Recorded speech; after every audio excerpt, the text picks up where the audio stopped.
कैसा था जैसे हमारा विनय है, वो हकीकत में विनय हमारा अलवेला ही है। ड्यूटी उसकी बिजली बोर्ड में चल रही है और कीर्तन में बैठा है गुरु महाराज के में। देखो अलवेला है कि नहीं? ऐसे ही अलवेला भगत की पहचान होती है, वो दुनिया से अलग ही होता है। तो अलवेला भगत का जी वो बांके बिहारी दर्शन करने जाता था डेली सभी संतों के साथ, और वृंदावन में एक झोपड़ी सी बना रखी थी। डेली भगवान जी के दर्शन करने जाओ, दर्शन होते थे उसे। कुछ सालों के बाद अलवेला भगत को दर्शन देना बांके बिहारी ने बंद कर दिया। जैसे चौधरी साहब हैं, दैया साहब हैं, विनय कहे कि भाई दर्शन तो मेरे को हो ही नहीं रहे। अब दैया साहब कहते नहीं, बढ़िया पीले वस्त्र पहन रखे हैं, ये देखो बंसी हाथ में ले रखी है, मुकुट पहन रखा है। विनय बोला हाँ दिखे नहीं अलवेला को वैसे झूठ बोल दिया कि दिखे। फिर दूसरे दिन वही हाल हुआ, अलवेला को भगवान जी के दर्शन ना हो बांके बिहारी के, बड़ा परेशान। दूसरे संत जो आपस के थे वो कहे भैया दर्शन हो गए? हाँ बहुत बढ़िया दर्शन हुए, परंतु बताए नहीं। महीने गुजर गए पर बांके बिहारी दर्शन नहीं दिए उसको, अलवेला भगत। उसने कहा बिहारी जी कोई ऐसी गलती हुई है मेरे से जो आप मेरे से रूठ गए, मेरे को दर्शन नहीं देते। इससे बढ़िया है कि मैं आत्महत्या कर लूं। जब आप मेरे को दर्शन देते ही नहीं है तो मैं आत्महत्या कर लेता हूं। और देखिए बिहारी जी की उस पर असीम कृपा थी। अलवेला भगत ने क्या काम किया, चलो कल जमुना जी में कूद के अपनी रास लीला खत्म कर देंगे। और संत तो जा रहे हैं बांके बिहारी दर्शन करने के लिए, और अलवेला भगत जमुना जी में कूद के आत्महत्या करने वाला है। जमुना जी के किनारे पहुंच गया, जैसी छलांग लगाने वाला था एक पीछे से आवाज आई, उसके कोड़ निकल रहा था, कोड़ ही था, चारों तरफ से खून निकल रहे थे। उसने कहा भैया अलवेला है क्या? जोर से आवाज लगाई। अलवेला ने पीछे मुड़ के देखा, उसने कहा हाँ बोल। अलवेला मैं ही हूं। नो भैया एक मिनट रुक जा, मेरे को रात को बांके बिहारी ने दर्शन दिए हैं, ये हकीकत है जो मैं आपको प्रसंग सुना रहा हूं। भक्तमाल में प्रसंग है ये। रात को बांके बिहारी ने मेरे को दर्शन दिए हैं कि अलवेला कह देगा कि तेरे कोड़ खत्म हो गया तो कोड़ खत्म हो जाएगा, मैं कोड़ खत्म कर दूंगा, पर कहेगा अलवेला। अलवेला रुक गया और कोड़ ही उसके नजदीक पहुंच गया। उसने कहा भैया तेने आत्महत्या करनी ही करनी है, तू मेरे ऊपर कृपा कर दे।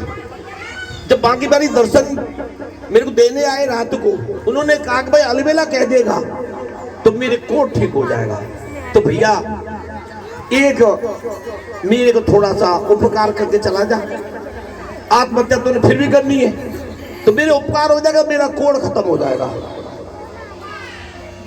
अलवेला ने सोचा मेरा जाता ही क्या है, मरना तो फिर भी है, इसका भला हो जाता है तो भला कर देता है। और देखिए मानवता उसी काम आती है जो भला दूसरे का करता है, परमात्मा उसी का भला करता है जो दूसरे के भलाई करता है। अब अलवेला ने कहा कि ठीक है, अगर बांके बिहारी ने ऐसे ही कहा है तो भैया तेरा कोड ठीक हो जा, बांके बिहारी ऐसी कृपा कर दे। उसका कोड ठीक हो गया और त्रिलोकीनाथ उन्होंने दर्शन दिया उसको, बांके बिहारी ने वहीं पर जमुना जी के किनारे पर। बोला बांके बिहारी लाल की जय हो, बोलो गुरु भगवान की जय हो। न प्रभु मंदिर में दर्शन क्यों नहीं देते थे मेरे को? तो अलवेला हकीकत बात तो ये है, मैं तेरे से नाराज था। नाराज प्रभु भजन ध्यान में, कीर्तन में, सत्संग में कोई मेरी कमी रह गई? मैं दिन रात आपके भजन करता हूँ, 24 घंटे नाम जपता रहता हूँ आपके, तो इसीलिए तो नाराज था। जो भक्त मेरे से मांगता कुछ नहीं है तो मैं उसकी परीक्षा लेता हूँ। और ये हकीकत है, जब बच्चे पढ़ने जाते हैं तो जब उसको आगे क्लास में पढ़ाने के लिए टीचर परीक्षा लेता है, ऐसे हमारा भगवान, हमारे बांके बिहारी, हमारे नारायण भगवान ये परीक्षा लेते हैं कि कौन भक्त किस रास्ते पर चल रहा है। तो तू मांगता कुछ नहीं था तो मैंने दर्शन देना बंद कर दिया, अब तूने मांग लिया क्या मांगा कि कोड़ी का कोट ठीक हो जाए प्रभु, इसका ऐसा वो कर दो उपकार इसके ऊपर, इसका कोट ठीक हो जाए। तो तूने मांगा, मैंने दर्शन दिए। बोल श्री गुरु महाराज की जय हो। तो ये देखो कीर्तन सत्संग में जो आप बैठे हैं, ये भक्ति भाव से जो आप गुणगान कर रहे हैं, हमारे कीर्तन मंडल का ताली बजा बजा कर साथ दे रहे हैं, तो ये चित्रगुप्त के पास में आज ये पुण्य का काम आप कर रहे हैं, वो लिखा हुआ मिलेगा।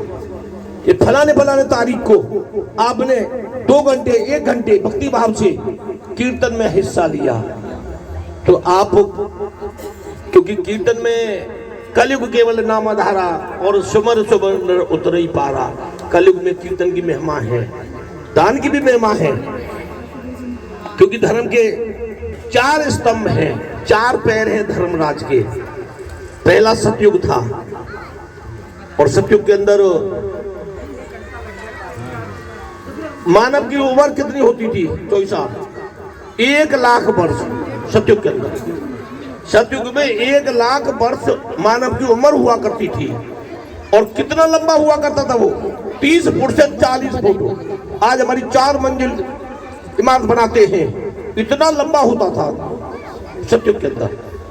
पर उस टाइम में सत्य था, आदमी सच बोलता था, झूठ नहीं बोलता था। अब सच बोलना धीरे धीरे छोड़ दिया लोगों ने, सत्युग काल हो गया। दूसरा आयत त्रेता युग, जिसमें हमारे श्री रामचंद्र जी ने पदार्पण किया, उन्होंने अपनी रासलीला की। त्रेता युग में उम्र घटा के 10,000 वर्ष कर दी, फिर भी बहुत थी 10,000 वर्ष। और 20 फुट से 30 फुट तक आदमी लंबा हुआ करता है त्रेता युग में। सत तप, उस टाइम तप की ज्यादा महिमा थी, तपस्या की। अपने घरों को छोड़ के, अपने मकानों को छोड़ के, अपने भवनों को छोड़ के दूर दराज हिमालय की कदराओं में झोपड़ी बना के गंगा के किनारे तपस्या करते थे। सब लोग गांव की तरफ बढ़ने लगे। त्रेता युग को भी अंत हो गया, क्योंकि तपस्या हमने सबने छोड़ दी। उसके बाद द्वापर युग, जो हमारे कान्हा ने चारों तरफ रासलीला बिखेरी थी। उम्र घटा दी 1000 वर्ष, लंबाई कर दी 10 से 20 फुट तक। उस टाइम था सत्य तप दया, हर आदमी में दया भाव था। एक दूसरे को दया भाव से देखते थे, प्रेम भाव से देखते थे। और देखिए कौरव पांडवों में लड़ाई हुई खूब, उन्होंने कहते एक सुई के बराबर जगह नहीं दूंगा, तो दया खत्म हो गई। द्वापर का भी अंत हो गया। अब चल रहा कलयुग, सत्य तप दया और दान। अब दान की महिमा कलयुग के अंदर। आपको दान करना चाहिए। आप 100 रुपये कमाते हैं तो 2 रुपये अवश्य दान करो। तो अन्नदान सबसे बड़ा दान है। अन्नदान की महिमा नारायण भगवान के मुख से भी नहीं कही जा सकती, इतना फल देता अन्नदान का। तो इसलिए खुल के दान करो और भजन करो प्रभु का। बोल श्री गुरु महाराज की, श्री गुरु महाराज की।